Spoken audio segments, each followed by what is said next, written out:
ஹல்லேலூயா, ஹல்லேலூயா, ஹல்லேலூயா. இந்த நாளுக்காக கர்த்தரை ஸ்தோத்திரம் பண்ணுவோம்.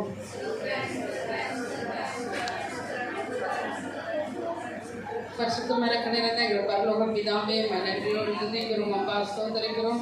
எங்கள் தேவனாகிய கர்த்தர் இந்த நாளிலே தகப்பனே அப்பா என்னை மறைத்து நீர் ஆண்டவரே பேசும்படியாய் ஜெபிக்கிறேன். ஆவியானவரே, பிதா குமாரன் பரிசுத்த ஆவியானவர் ஆண்டவரே எங்களோடு பேசுவீராக என்று ஒப்பு கொடுத்து ஜெபிக்கிறேன். ஆண்டவரே, அப்படியாக தகப்பனே பரத்திலிருந்து எங்களுக்காக கொடுக்க போற மண்ணாக்காக கொடான கொடி ஸ்தோத்திரங்களை எடுக்கிறோம் ஐயா. ஆசீர்வதியும் பொறுப்பிடும் முற்றிலுமாய் அடியாலை மறைத்து வெளிப்படுங்க. இயேசுவின் நாமத்தினால் ஜெபிக்கிறோம் நல்ல தகப்பனே, ஆமென். இந்த நாளிலே விசேஷமாக கர்த்தர் ஒரு ஆசீர்வாதமான ஒரு வார்த்தையை எனக்கு சொன்னார். இந்த வார்த்தை வெளிப்படுத்துதல் 21ஆம் அதிகாரம் 5ஆம் வசனம். எடுத்தவர்கள் வாசிங்க. வெளிப்படுத்தல் 21:5. சிங்காசனத்தின் மேல் வீற்றிருக்கிறவர் இதோ நான் சகலத்தையும் புதிதாக்குகிறேன் என்றார். அல்லேலூயா. ஒரு சீக்கிரமா நான் முடிச்சிடுவேன். கொஞ்சம் ஆண்டவர் என்கிட்ட சொன்ன வார்த்தையை உங்களுக்கு சொல்லுகிறேன். காதுள்ளவன் காது இருந்தா கேட்கலாம், காது இருந்தா கேட்கலாம். அந்த வார்த்தை, தேவனுடைய வார்த்தை உங்களுக்கு பிரயோஜனம் உள்ளதா இருக்கும். மனுஷன் அப்பத்தினால் மாத்திரமல்ல, தேவனுடைய வார்த்தையினாலும் பிழைப்பார். நம்ம பிழைக்கணும்னா அவருடைய வார்த்தைய காதுள்ளவன் காது இருந்தா கேட்கலாம், காது இல்லைன்னா கேட்க வேண்டாம் ஆண்டவர் வார்த்தை. அல்லேலூயா. பாருங்க, சகலத்தையும் மறுபடியும் யாராவது ஒருத்தர் வாசிங்க. சிங்காசனத்தின் மேல் வீற்றிருந்தவர் இதோ நான் சகலத்தையும் புதிதாக்குகிறேன் என்றார். இந்த நாளில் இந்த வசனங்களை சத்தியமும் உள்ளவைகளா இவைகளை எழுது என்றார். உண்மை உள்ளவர்கள். இந்த சக்தி என்னது? வசனமும் உண்மை உள்ளதா. பாருங்க, சகலத்தையும் நான் உனக்கு புதிதாக்க போகிறேன். கையை தட்டி ஸ்தோத்திரம் பண்ணுங்க ஆண்டவர். சகலத்தையும், கடந்த ஆண்டு எதையெல்லாம் உனக்கு நஷ்டமா இருந்ததோ, முன்னாடி வந்துடுங்களேன், கொஞ்சம் பின்னாடியே உட்காந்துருக்கீங்களா, ஃப்ரண்ட்ல வந்துடுங்களேன், முன்னாடி இப்படி இவ்வளோ இடம் இருக்கு, வந்துடுங்க. சகலத்தையும் உனக்கு நான் புதிதாக்க போகிறேன். சகலத்தையும், சகல காரியங்களிலும் நீ எதையெல்லாம் நீ இழந்தாயோ, எதெல்லாம் உனக்கு இல்லைன்னு ஆயிடுச்சோ, அதெல்லாம் நான் புதுசா தரப்போகிறேன், புதிதாக்க போகிறேன். உன்னிடத்துல பணம் இல்லாமல் இருக்கலாம், ஆனா தேவனுடைய வார்த்தை இருக்கிறது. யார் வார்த்தை இருக்கிறது? தேவனுடைய வசனம் இருக்கிறது. இந்த ஃபேன் கொஞ்சம் ஆஃப் பண்ணுங்க. இந்த பாருங்க, ஆண்டவராக இயேசு கிறிஸ்து இன்றைக்கு கொடுக்கிற வார்த்தை, சகலத்தையும் உனக்கு புதிதாக்க போகிறேன். தலைமையில வச்சுக்கோங்க. இந்த நாள் எனக்கு கொடுக்கிற வார்த்தைக்காக சகலத்திலும், பிள்ளைகள் மத்தியில, பொருட்கள் மத்தியில, ஆண்டவரே அப்பா குடும்பத்தின் மத்தியில, சகலத்திலும் என்ன எப்படி பண்ண போறீங்க? ஃப்ரெஷ் ஆக்க போறீங்க, புதுசாக்க போறீங்க. புதுசா அவர் கிருபை உங்களை தாங்க போகிறது. புதிதாக்க போகிற கிருபைக்காக கொடான கொடி ஸ்தோத்திரங்களை ஏறெடுக்கும். அப்படியே செய்ய போற நன்மைக்காக உங்களுக்கு கோடி கோடி நன்றி சொல்லிக்கிறோம். ஏசாயா 43:18-19 வாசிங்க. ஏசாயா 43ஆம் அதிகாரம் 18-19.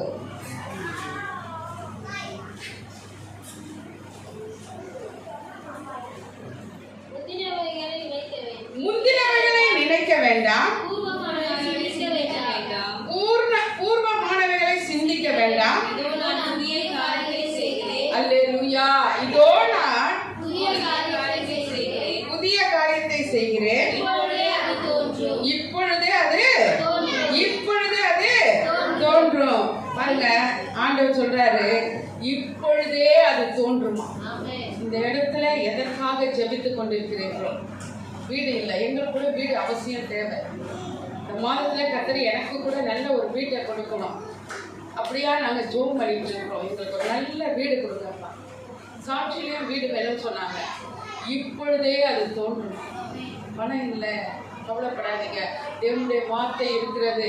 அவர் கண்மலையாய் இருக்கிறார். அவர் சொன்னாரு, நான் உனக்கு உதவி செய்கிறவராய் இருக்கிறேன். தேவனுடைய வசனம் சொல்லுகிறது, எனக்கு ஒத்தாசை வரும் பர்வதங்களுக்கு நேராக என் கண்களை. அந்த வார்த்தை எங்க எழுதினார் தெரியுங்களா? தாவீது ராஜா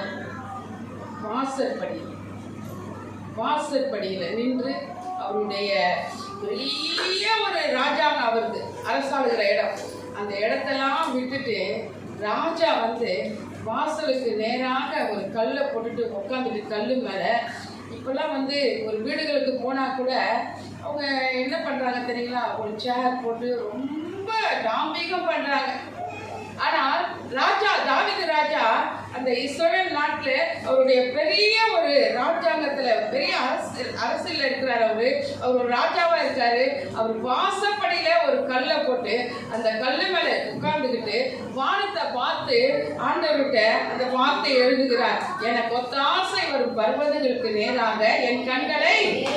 அப்ப ராஜா தன்னை தாழ்த்தி எழுதுகிறார். ராஜா தன்னை தாழ்த்தி ஆண்டவர்கிட்ட கேட்கிறார், இயேசுப்பா எனக்கு நேர்தான் ஒத்தாசை ஆண்டவரே.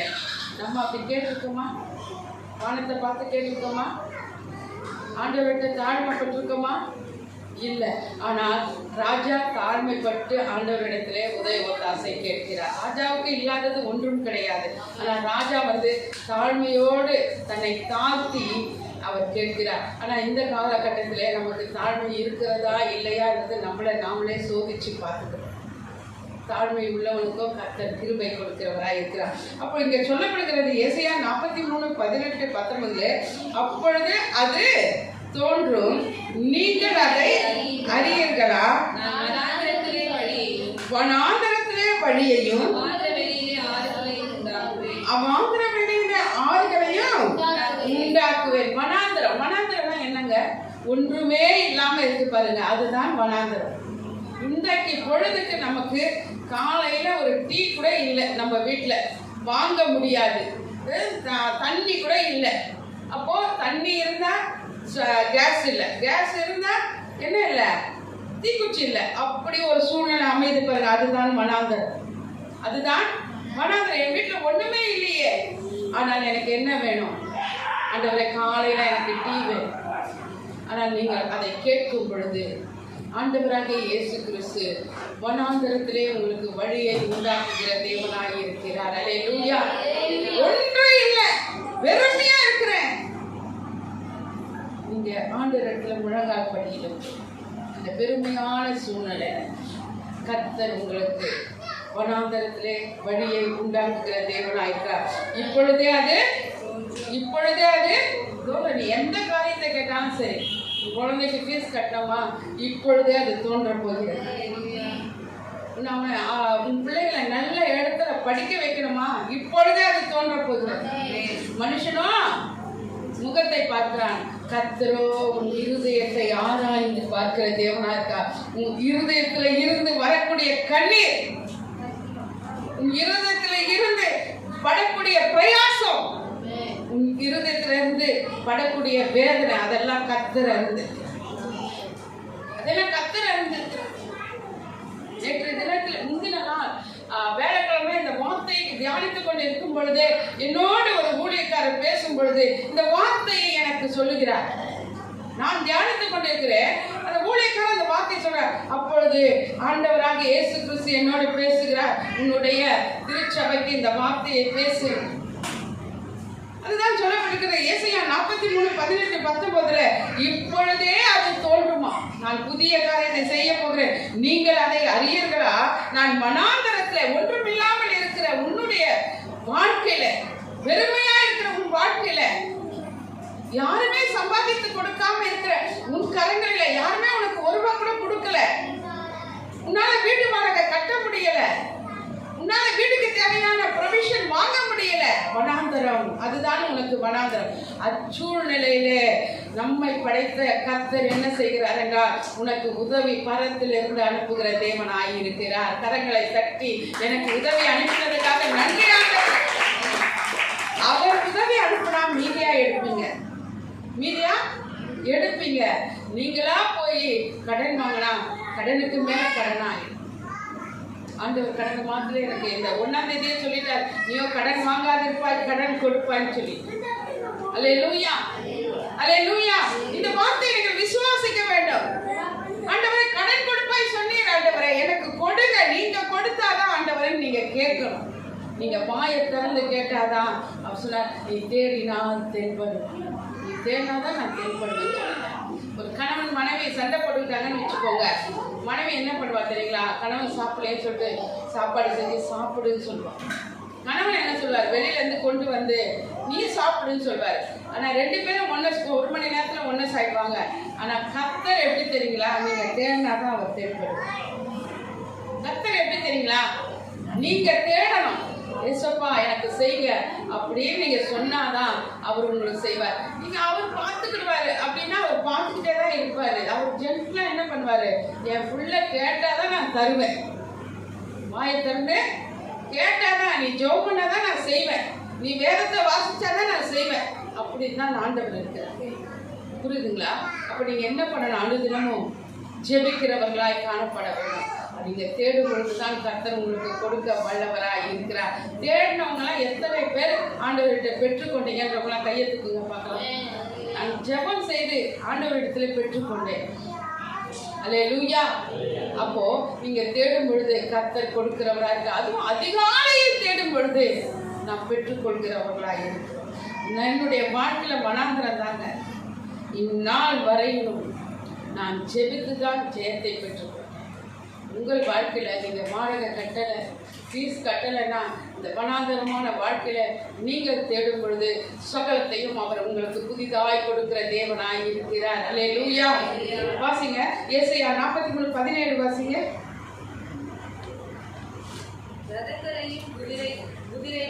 ரதங்களையும் குதிரைகளையும் ராணுவங்களையும் பராக்கிரமசாலிகளையும் புறப்பட பண்ணி அவைகளை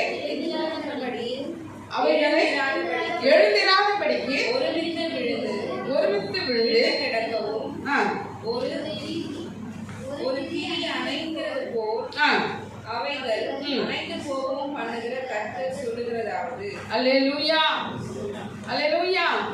அவர் என்ன சொல்றார்? ஏசாயா 43:17 சொல்லப்படுகிறது, ரதங்களையும் குதிரைகளையும் ராணுவங்களையும் பராக்கிரமசாலிகளையும் புறப்பட பண்ணி அவைகள் எழுதினாதபடிக்கு ஒருமித்து விழுந்து கிடக்கவும். இது போதுங்க. உங்க பக்கத்துல இருக்கவங்க ரதங்களை குறி, குதிரைகளை குறி, அப்புறம் ராணுவத்தை குறித்து, பராக்கிரமசாலி, அப்புறம் புறப்பட பண்ணி அவைகளை ஒருமித்து விழுந்து கிடக்கவும், ஒரு திரி அணைகிறது போல அவைகள் அணைந்து போகவும் பண்ணுகிற கர்த்தர் நான். பக்கத்துல வரும் பிரச்சனை, எங்களுக்கு பெரிய பிரச்சனைங்க. கிறிஸ்துமஸ் முடிஞ்சு மறுநாள் ஒரே வார்த்தை ஆண்டவர் சொன்னேன், அனைத்தையும் கொடுத்தவர் நீர் தான். அனைத்து ஒரு மனுஷன் கர்த்தர் சித்தம் இல்லாம கை வைக்கவே முடியாது. கர்த்தர் சித்தம் இல்லாம கை வைக்க முடியாது. அதுக்கு அடுத்து ஒரு பயத்தை கொடுக்கிறார் பாருங்க கர்த்தர். அதுதான் நமக்கு பெரிய அது அணைந்து போக பண்ணுகிற கர்த்தராயிருக்கிறார். உனக்கு விரோதமாய் உருவாக்கப்படும் எந்த ஆயுதமும் வாய்ப்பாது.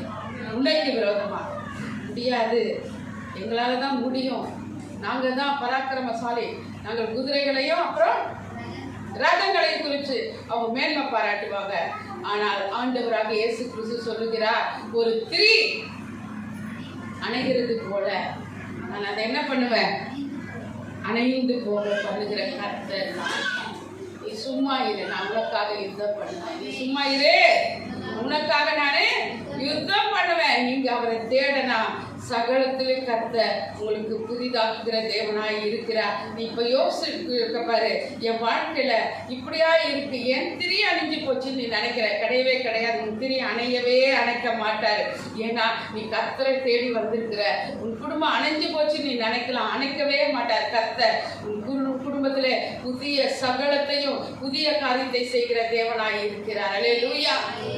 உனக்கு விரோதமா யார் எழுப்பியிருந்தாலும் சரி, அவர்களை கர்த்தரிடத்தில் ஒப்பு கொடுக்கும் பொழுது திரி அணைக்கிறது போல அதை அணைக்கிற கர்த்தராய் இருக்கிறார். அல்லேலூயா. அவர் அணைக்கிற தேவன். நமக்கு விரோதமாய் எழும்புகிற காரியங்களை அப்படியே அது ஒண்ணு இல்லாம அப்படியே அவர் என்ன பண்ணுவார் தெரியுங்களா? சாம்பலாக்கி போடுவார். அந்த கர்த்தர் உன்னோடு இருக்கிறார். யாக்கோபின் தேவன் உனக்கு பெரிய காரியங்களை செய்வார்.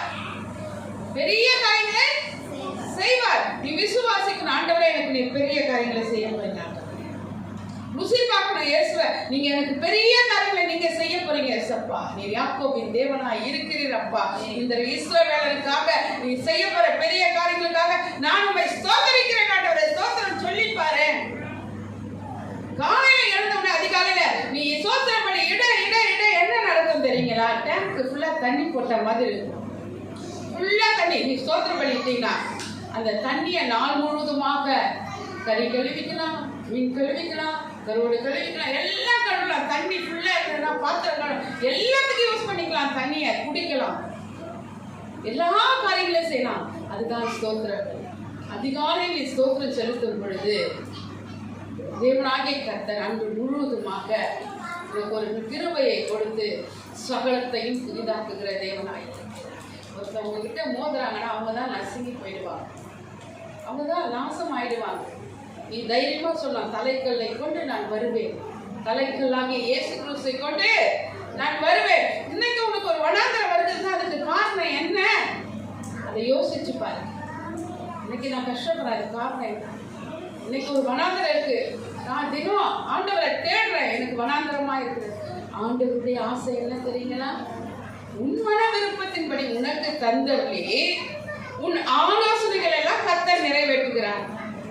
உன் மன விருப்பத்தின்படி ஆண்டவரே நான் இப்படிலாம் இருக்கணும், நான் இப்படிலாம் ஆசீர்வாதமா இருக்கணும் அப்படின்னு மனசுல நீ நினைக்கிற பாரு.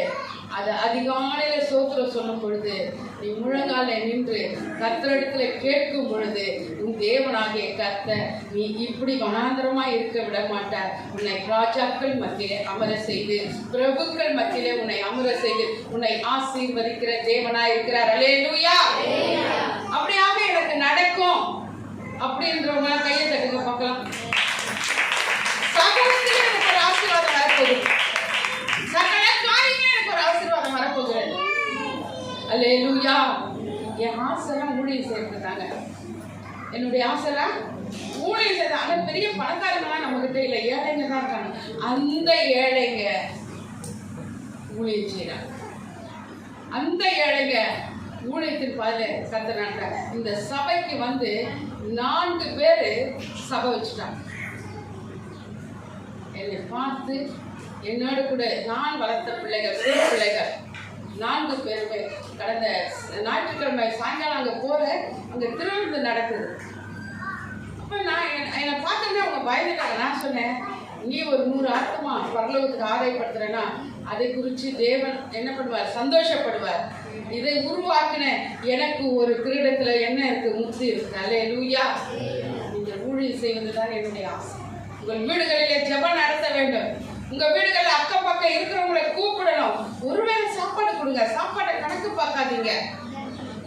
அவர்களுக்கு உங்ககிட்ட ஆண்டவர் சொன்ன அழிந்து போகிற ஆத்துமாக்களை உங்கள் பொருட்களை கொடுத்து ஆதாயப்படுது. அழிந்து போற உலக பொருட்களை கொடுத்து ஆத்துமாக்களை ஆதாயப்படுத்திக் கொள்ளுங்க. உங்க குடும்பத்துல நீங்க ஆண்டவரை பொருத்தனை பண்ணுங்க. என் வீட்டுக்குள்ள ஜெபம் வைப்ப ஆண்டவரை. சும்மா விடாதீங்க, வெறுமையா விடாதீங்க.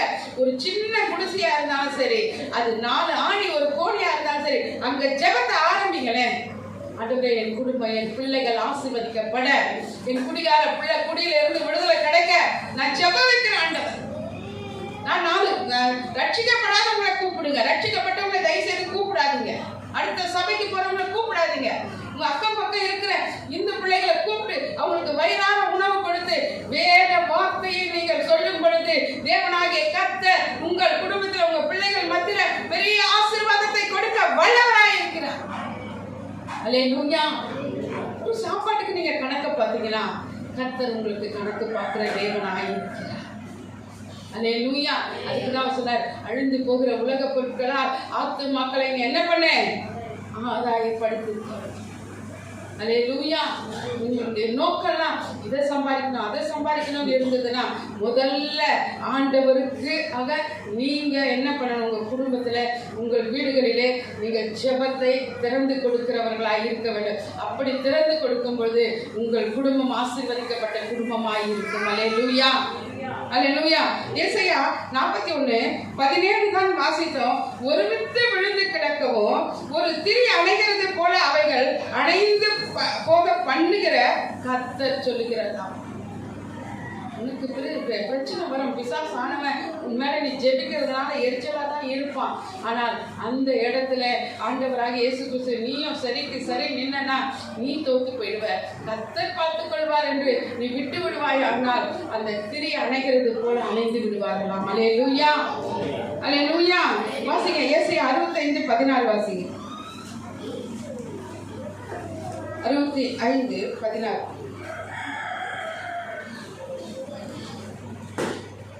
ஏசாயா 65:16. அதனாலே பூமியிலே தன்னை ஆசீர்வதிக்கிறவர். இதுதாங்க ரொம்ப முக்கியமான விஷயம். அதனாலே பூமியிலே தன்னை ஆசீர்வதிக்கிறவன் சத்திய தேவனுக்குள் தன்னை ஆசீர்வதிப்பான். பூமியில ஆணையிடுகிறவன் சத்திய தேவன் பேரில் ஆணையிடுவான். முந்தின இடுக்கண்கள் மறைக்கப்பட்டு அவைகள் என் கண்களுக்கு மறைந்து போயின. அல்லேலூயா.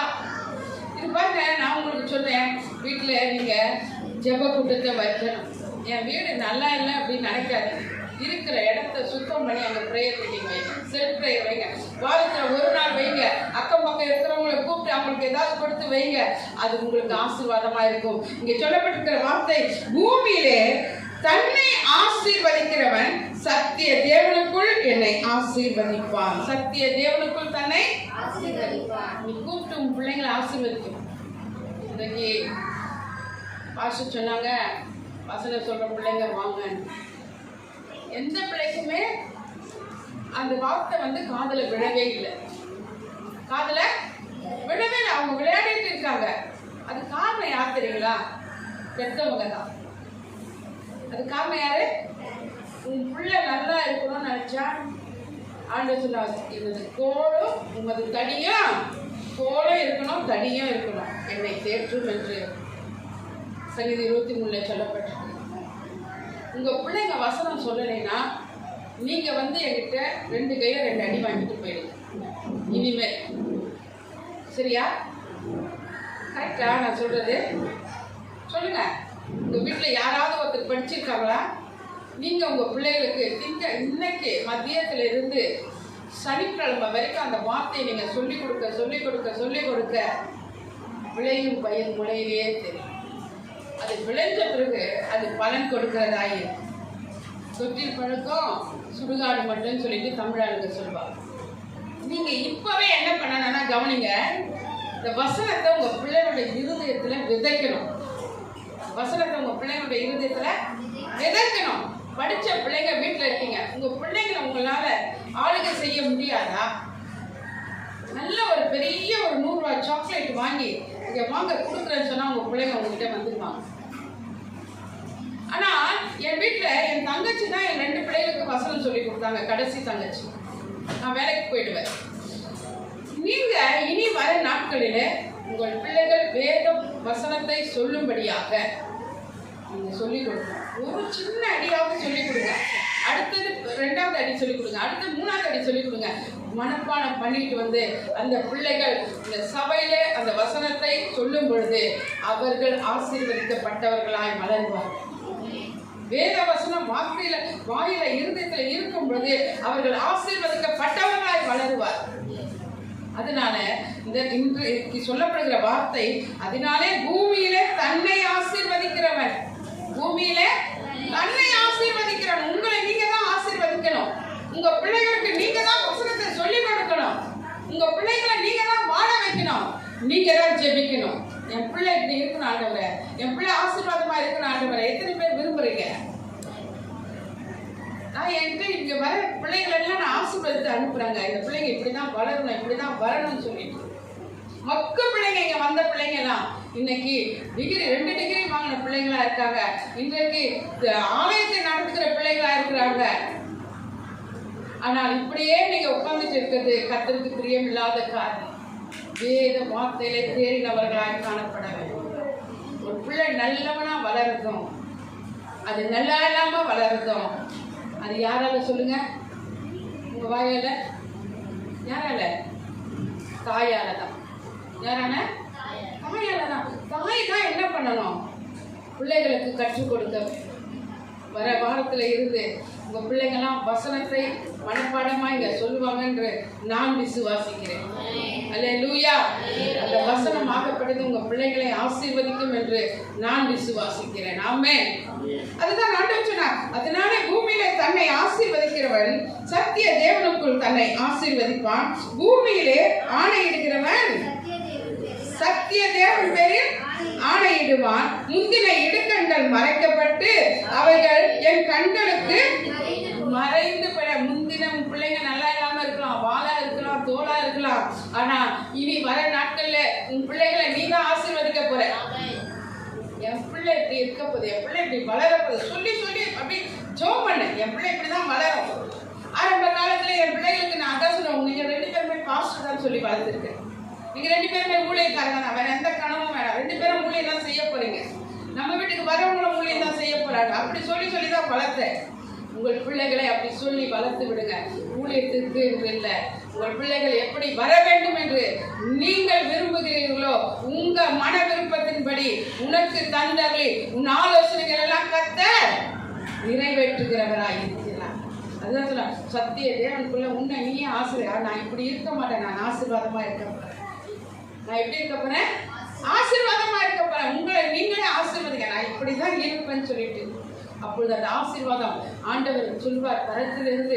ஆமேன். என் பிள்ளை விசுவாசமா சொல்லுது, அதற்காக கர்த்தர் ஆமேன் என்று உங்களை ஆசீர்வதிக்கிற தேவனாய் இருக்கிறார். 2 பேதுரு 3ஆம் அதிகாரம் 12ஆம் வசனம் வாசிக்கும். 2 பேதுரு 3:12.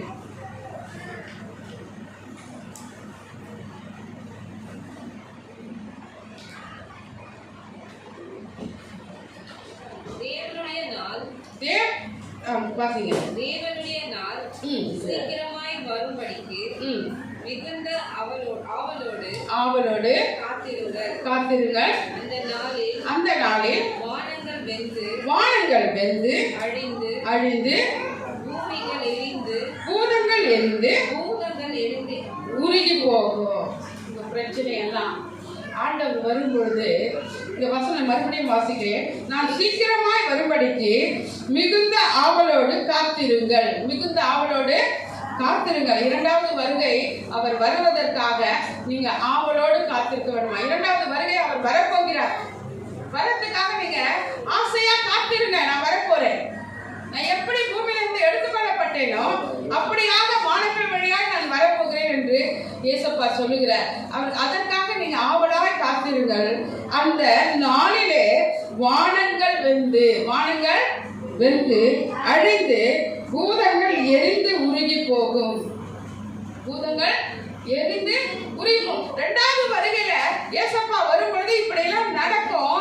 ரட்சிக்கப்பட்ட நீங்களோ எடுத்துக்கொள்ளப்படுவீர்கள். ஆண்டவரோடு பரலோகத்துக்கு போயிடுவீங்க. உங்களுக்கு நல்ல ஒரு ஆசீர்வாதம் அந்த நாளில் கிடைக்கும். அப்படியாக உங்கள் வாழ்க்கையில இருக்கிற எல்லா பிரச்சனையும் எரிந்து போகுமா? இந்த நாளுடைய வாக்குத்தத்தம்.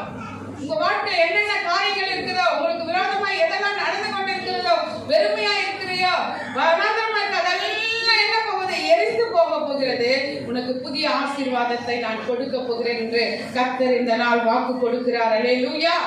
வாசிக்கப்பட்ட வசனம் 2 பேதுரு 3ஆம் அதிகாரம் 12ஆம் வசனம். உன் வாழ்க்கையில் எல்லாமே சகலமும் ஆசீர்வாதமாய் மாறப் போகிறது. அல்லேலூயா. நான் சகலத்துல ஆசீர்வதிக்கப்பட்டவன் என்றவங்க மட்டும் அல்லேலூயா சொல்லுங்க. நான் சகலத்துல நான் ஆசீர்வதிக்கப்பட்டவன் என்றவங்க மட்டும் அல்லேலூயா சொல்லுங்க. எல்லாம் எனக்கு புதிதாக போகிறது என்று சொல்றவங்க அல்லேலூயா சொல்லுங்க. நான் ஆசீர்வதிக்கப்பட்டவன், சத்திய தேவனுக்குள்ள என்ன நான் ஆசீர்வதிக்கிறேன்னு சொல்றவங்க சொல்லுங்க அல்லேலூயா. கர்த்தர் உங்களை ஆசீர்வதிப்பாராக. அல்லேலூயா. வாசிங்க, பரத்திலிருந்து உங்களுக்கு உதவி கிடைக்க போகிறது. சங்கீதம் 121:1. எனக்கு ஒத்தாசை வரும் பர்வதங்களுக்கு நேராக என் கண்களை ஏறெடுக்கிறேன். அல்லேலூயா. அப்ப பாருங்க, உங்களுக்கு யாரும் ஒத்தாசை கொடுக்க போறது இல்லைங்க. உங்கள் ஜெபம், உங்கள் விசுவாசம், பரத்திலிருந்து உங்களுக்கு ஒத்தாசை வரப்போகிறது. ஒண்ணுமே இல்லை, ஒண்ணுமே இல்லை, ஒண்ணுமே இல்லை, ஒண்ணுதான் இல்லை, வெறுமையா தான் இருக்கிறோம். ஆனால் நீங்கள் ஜெபிக்கும் பொழுது, நான் போன வாரத்தில் சொன்னேன், நீங்க எல்லாம் உங்க புருஷன்மார்களுக்கு, உங்க கணவருக்கு நீங்க தான் கொடுக்க போறீங்க. நீங்க தான் கொடுக்க போறீங்க. அப்படியாப்பட்ட ஒரு ஆசீர்வாதத்தை கர்த்தர் பரத்துல இருந்து உங்கள் மடியிலே அமுக்கி குலுக்கி சரிந்து விழும்படியாக போட போகிறார். அமைதியா இருக்கீங்க. கிடைக்காதா? கிடைக்கும்ன்றவங்க மட்டும்தான் ஆமே சொல்லணும். நான் கொடுக்க போறேன் என் புருஷனுக்கு, சொல்லி விக்டோரியா. நான் கொடுக்க போறேன், நான் கேட்க மாட்டேன். நான் அவருக்கு புதுசா பேண்ட் ஷர்ட் எடுத்து கொடுக்க போறேன், அவருக்கு நான் கொடுக்க போறேன். சொல்லு ஆமென்னு. அல்லேலூயா. நான் கொடுக்க போறேன். ஆமென். பாருங்க, ஆண்டவராகிய இயேசு கிறிஸ்து சொல்றார், பரத்தில் இருந்து கர்த்தர் சீயோனின் ஆசீர்வதிக்க போறாராம். ஆண்டவர் சொன்ன ஒரு வார்த்தைங்க, சகலத்தையும் நான் புதிதாக்க போகிறேன். சில காரியங்களுக்காக நான் ஜெபித்துக் கொண்டிருக்கும் பொழுது ஆவியானவர் எனக்கு பேசினார், சகலத்தையும் நான் குடும்பத்திற்கும் சபை பிள்ளைகளுக்கும் புதிதாக்க போகிறேன் என்று தேவனாகிய கர்த்தர் எனக்கு கடந்த வியாழக்கிழமை ஆண்டவர் என்னோடு பேசின வார்த்தைகளை உங்களுக்கு சொல்லுகிறேன். அல்லேலூயா. வாசிங்க. இரண்டாவதாக வெளிப்படுத்தல் 21:1 வசனம் வாசிங்க.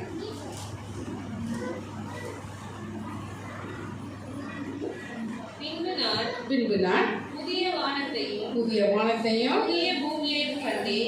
பூமியையும் கண்டேன். முந்தின வானமும்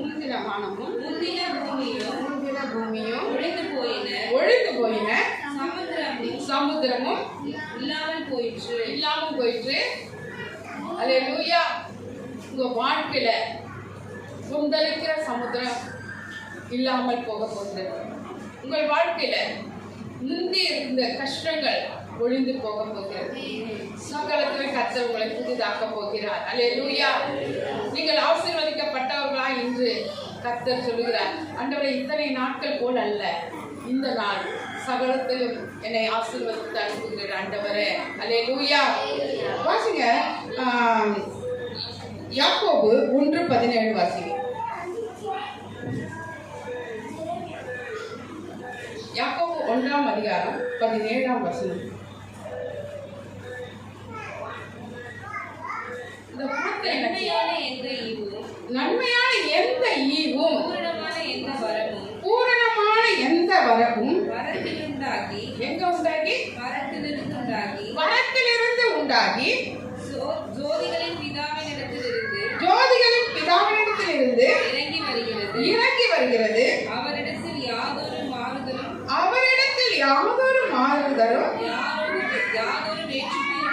யாதொரு வேற்றுமையும் நிழலும் இல்லை.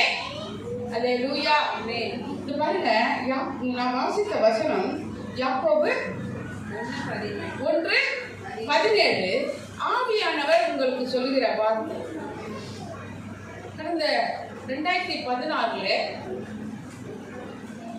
இந்த இடத்துல ஆண்டவர் என் மகன் மூலமா இந்த வாக்குத்தத்தத்தை கொடுத்தார். நவம்பர் மாதம் 1ஆம் தேதி 16. அப்பொழுது பக்கத்தில் ஒரு குடிசை இருந்து பாருங்க, அது எனக்காக போடப்பட்ட குடிசை, ஜெபிப்பதற்காக தனி. அந்த குடிசையில் உட்காந்து இந்த வார்த்தையை நான் சிந்தித்துக் கொண்டிருந்தேன். என்ன ஆண்டவரே, எந்த ஒரு ஈவும் பூரணமான எந்த ஒரு வரமும் ஜோதிகளின் பிதாவினிடத்திலிருந்து இறங்கி வருகிறதுன்னு சொல்லியிருக்கீங்க. ஆண்டவரே, இந்த வார்த்தைக்கு எனக்கு வழிகாட்டுங்கப்பா. இந்த நாளில பெரிய போராட்டம், நவம்பர் 1 பெரிய போராட்டம். ஆனா அதற்கு பிற்பாடு பார்க்கும் பொழுது தேவனாகிய கர்த்தர் நவம்பர் 1 ஷனோட பிறந்தது. அந்த நவம்பர் 1 பெரிய பிரச்சனைகள் எல்லாம் உண்டானது. அதே நவம்பர் 16 எங்களுக்கு வந்த பிரச்சனை அதிகம். 20 பார்க்கும் பொழுது நவம்பர் 1 இந்த இடத்துல பிறந்த நாளை கொண்டாடும்படியாய் கர்த்தர் கிருபை பாராட்டினார். உங்கள் துக்கம் சந்தோஷமா? உங்கள் துக்கம் சந்தோஷமா மாறும். ஆனா பாருங்க, என் தேவனாகிய கர்த்தர் உங்களுக்கு கொடுக்கிற வார்த்தை என்னவென்றால், எந்த ஈவும் பூரணமான எந்த வரமும் வரத்திலிருந்து உண்டாகி ஜோதிகளின் பிதாவினிடத்தில் இருந்து இறங்கி வருகிறதா. எனக்கு ஏதாவது வேணும்னா எந்த காரியமா இருந்தாலும் சரி, ஆண்டவரிடத்துல இருந்தாங்க வரணும், கர்த்தரிடத்துல இருந்தா வரணும். ஜோதிகளின் பிதாவினிடத்தில் தான் உனக்கு அதை நீ பெற்றுக்கொள்ள வேண்டும். உனக்கு உதவி ஒத்தாசை பரத்தில் இருந்து மாத்திரமே வரும். அல்லேலூயா.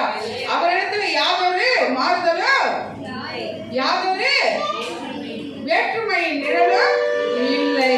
அவருக்கு யாரு என்ன ஏதெல்லாம் அவரை பார்க்கவே மாட்டார். நீ ஏழை, நீ திக்கட்டவன், நீ விதவை, நீ கஷ்டப்படுறவ, நீ ஒன்றுமில்லாதவன், இந்த ஓரமா தள்ளலாம். சில வீடுகளுக்கு போனா ரொம்ப கொஞ்சம் ரிச்சா இருக்காங்கன்னா கப்பில் காஃபி தருவாங்க, கொஞ்சம் கஷ்டப்படுறவங்க அவங்க கூட போனா உடஞ்ச டம்ளர் இருந்தா, சில்வர் டம்ளர் இருந்தா அதுல ஊற்றி தருவாங்க. நான் சொல்லுவேன், என் கூட வந்தவங்களுக்கும் எனக்கு எப்படி கொடுக்குறீங்களோ அப்படியே கொடுங்க தான் சொல்லுவேன். அல்லேலூயா. ஒரு காஃபிக்கே இத்தனை வித்தியாசம் மனுஷர்கள் பார்க்கிறாங்கன்னா, ஆனால் என் தேவனாகிய கர்த்தர் யாதொரு வேற்றுமை நிழலும் இல்லை. யாரையும் அவர் என்ன பண்ண மாட்டார், தள்ள மாட்டார். யாரையும் என்ன பண்ண மாட்டாரு, வேதனைப்படுத்த மாட்டாரு. நீ இல்லாதப்பட்டவன்டா, உனக்கு இதுதான்டான்னு சொல்லிட்டு கர்த்தர் பார்க்கவே மாட்டார். இல்லாதவனை தான் கர்த்தர் என்ன பண்ணுவாரு, இருக்கிறத போல அழைக்கிறார். இல்லாதவனுக்கு தான் கர்த்தர் என்ன பண்றாரு, அதிகமான ஆசீர்வாதத்தை கொடுக்க வல்லவராய் இருக்கிறார். அல்லேலூயா. அதுதான் இங்க சொல்லப்படுகிறது. யாக்கோபு 1:17 அவர் என்ன சொன்னார், எந்த ஒரு ஈவும் ஜோதிகளின் பிதாவினிடத்திலிருந்து உனக்கு வருகிறது. அல்லேலூயா. நீ ஜோதிகளின் பிதாவினிடத்தில் எதிர்பார்த்தீனா நீ மனுஷனை எதிர்பார்க்கவே மாட்டேன். இந்த மனுஷன் எனக்கு கொடுப்பான், இந்த மனுஷன் எனக்கு கொண்டு வருவான், இந்த மனுஷன் எனக்கு செய்வான், நீ எதிர்பார்க்க மாட்டேன். அவரிடத்துல நீ எதிர்பார்த்த என்றால் கர்த்தர் காகத்தை கொண்டு எலியாவை கோஷித்தது போல கர்த்தர் நீ சூரச்செடி கீழே உட்கார்ந்து வறட்சியான இடத்துல இருந்தாலும் உனக்கு காகத்தை கொண்டு சூடான அப்பத்தையோ சூடான கறியை கொண்டு வந்து போட்ட தேவாதி தேவன் நேற்றும் இன்றும் என்றும் மாறாதவராய் இருக்கிறார். அல்லேலூயா. அவர் சொல்றார், சகலத்தை நான் உனக்கு புதிதாக்க போகிறேன். இதை சொல்லி சொல்லி ஜெபிக்கிறோம். சகலத்தை எனக்கு புதிதாக்குன்னு சொன்னீங்களே ஏசப்பா, சகல காரியங்கள் எனக்கு புதிதாக்குங்க ஆண்டவரே. சகல காரியம் எந்தெந்த காரியங்கள் உனக்கு விரோதமா இருக்கிறோம் அந்த காரியத்தை என்ன ஆசீர்வாதமாய் மாற்றுங்க ஆண்டவரே கேட்கிறேன். அல்லேலூயா. எலியாவை கோஷித்தவர் உன்னையும் கோஷிப்பார். எலியாவை கோஷித்த தேவன் காகத்தை கொண்டு போயிட்டான். எலியா யார்கிட்ட போய் கேட்டாரு, ஒளிஞ்சு பயந்து சூரச்செடிக்குள்ள போய் உட்கார்ந்தாராம். சூரச்செடிக்குள்ள உட்கார்ந்த உடனே ஆண்டவரையே நோக்கி பார்த்தார். ஆண்டவரை நோக்கி பார்த்ததுனால அவர் பிழைத்து கொண்டார். எப்படி தெரியுங்களா, கர்த்தர் காகத்துக்கு கட்டளை. அல்லேலூயா. அல்லேலூயா. ஒரு முறை ஒரு திருச்சபையில ஊழியத்துக்காக அழைக்கப்பட்டவர்கள்லாம் உட்கார்ந்துட்டு இருந்தாங்களாம். அதுல ஒரு ஊழியக்காரர், இப்போ ஃபேமஸ் ஆனவர் அவர். அந்த ஊழியக்காரர் போன உடனே இந்த மற்ற ஊழியக்காரர்கள் என்ன செய்தாங்கன்னா தெரியுமா, அப்போஸ்தலர் திருச்சபை ஓட்டையில் இருக்க சபையில மற்ற ஊழியக்காரங்களாம் இருந்த அரிசியெல்லாம் பொங்கி சாப்பிட்டுருக்காங்க. அரை மூட்டை அரிசி இருக்கு, பொங்கி சாப்பிட்டு இருக்காங்க. சாப்பிட்ட உடனே புதுசாக ஒரு ஊழியக்காரர் ஒப்பு கொடுக்கப்பட்டு அந்த ஊழியத்துல ஜாயின் பண்ணாராம். அப்போ இருந்த ஊழியக்காரன் சொன்னான், இவன் தத்திரம் பிடிச்சவன், இவன் இங்க உள்ள உட்காந்துட்டு இருக்கான், இவன் வந்ததுல இருந்து நமக்கு இருக்கிற அரிசி கூட வரல, சாப்பாட்டுக்கு பஞ்சமாயிடுச்சுன்னு சொன்னாங்க. அப்பொழுது அதை காதலை கேட்டு அந்த ஊழியக்காரர் போய் கண்ணீர் படுத்தான். நான் ஊழியத்துக்குன்னு ஒப்பு ஒழுக்கப்பட்டு வந்தேன், நான் வந்த பிறகு இங்க தரித்திரம் உண்டானதுன்னு சொல்றாங்க, நான் வந்த பிறகு சாப்பாடு இல்லைன்னு சொல்றாங்களே ஆண்டவரை அப்படின்னு அவர் கண்ணீர் வடித்தான். அதற்கப்புறமா ஆண்டவர் சொன்னார், நான் உன்னை ஆசீர்வதிக்க போகிறேன். நம்ம வாழ்க்கையில கூடங்க சில பிரச்சனை வருதுன்னா நம்ம ஆசீர்வதிக்க போறதுன்னா கர்த்தர் அந்த பிரச்சனையை கொண்டு வருகிறார், அதை அனுமதிக்கிறார். யோபு முன்னிலைமை பார்க்கிறோம், அவன் பின்னிலைமை ஆசீர்வதிக்கப்பட்டார். உங்கள் வாழ்க்கையில் இத்தனை வருஷம் இருக்கிற பிரச்சனைகளை காட்டினோம், உன்னுடைய வேதனையை காட்டினோம். கர்த்தர் இந்த ஆண்டிலே சகலத்தையும் நான் உனக்கு புதிதாக்க போகிறேன் என்று வாக்கு கொடுக்கிறார். அல்லேலூயா, அல்லேலூயா. தேவனாகிய கர்த்தர் இன்றைக்கு பெரிய காரியங்களை உங்களுக்கு செய்யும்படியாக மறுபடியுமாக ஏசாயா 43:18-19 வாசிங்க.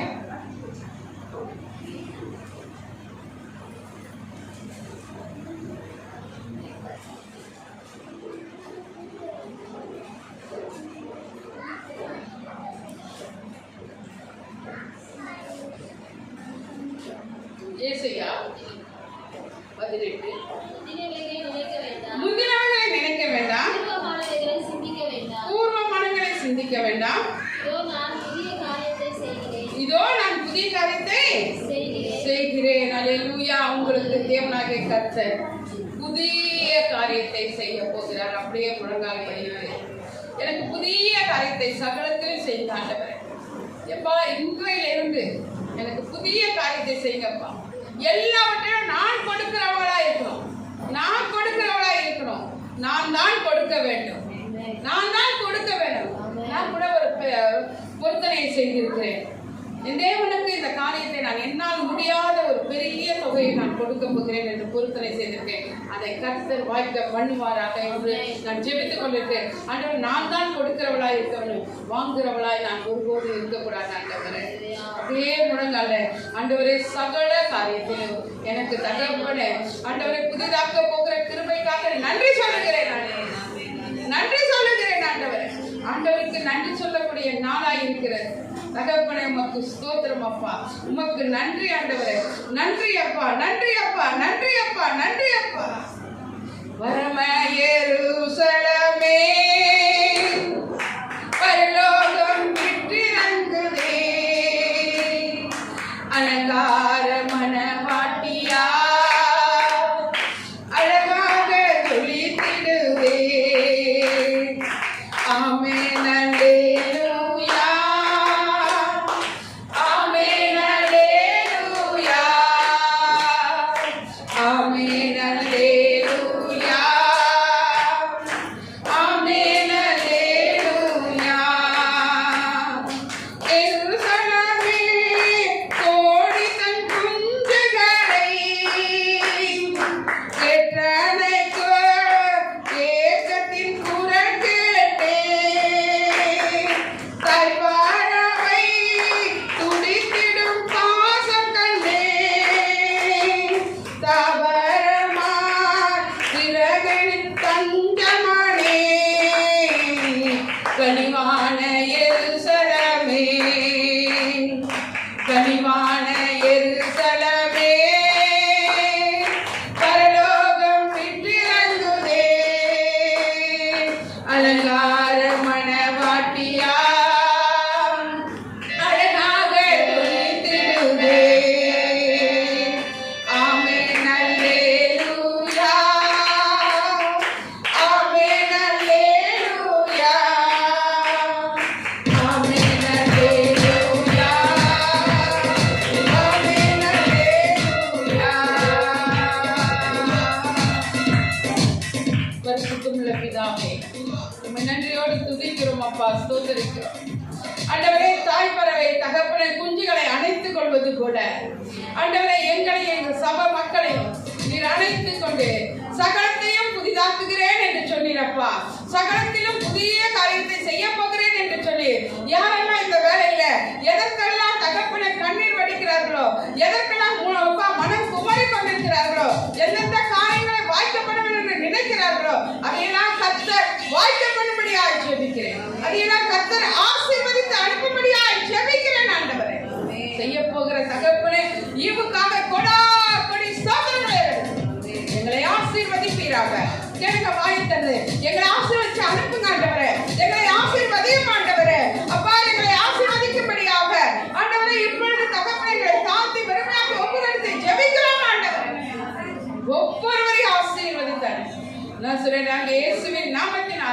ஆண்டவரே மலடான காரியங்கள் எல்லாம் கர்த்தர் தாமே மலடுகளை எடுத்து போட்டு கர்த்தர் ஆசீர்வதிக்க வேண்டுமாய் ஜெபிக்கிறேன்.